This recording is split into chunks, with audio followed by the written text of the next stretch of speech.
Yes, so the ORX Definition Working Group has put out a working paper earlier this year.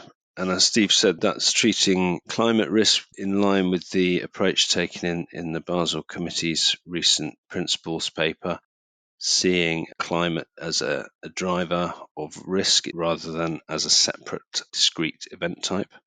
And we've broken that down into the physical and transition risks that come from climate change. Obviously, there are massive firm-wide implications of climate change across credit risk, investments, and the firm's own use of energy, but we focus very much on the operational risk aspects and what operational risk managers need to do to manage this.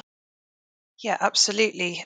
John, you mentioned their physical risks. Could you explain how ORX is defining climate change related physical risk events? Yes, so climate change physical risk events relate to losses resulting from a changing climate, and that could be more frequent extreme weather events as well as gradual changes in climate or environmental degradation, which might mean air, water, or land pollution, and also things like water stress, biodiversity loss, or deforestation.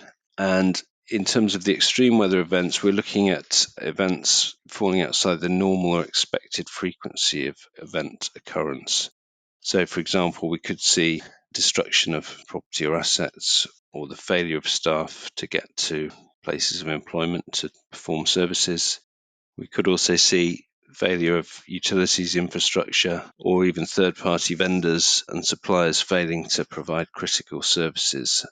And that feeds into a focus from supervisors around ensuring resilience of critical operations. One of the big challenges around the physical risk piece is determining a weather event fits into the normal pattern or is something out of the ordinary and caused by climate change. I think it's fair to say that the industry as a whole, including supervisors, is working on that question. And to work with members and support members, ORX has launched 2 climate-related scenario categories. One relates to physical risk and one to transition risk.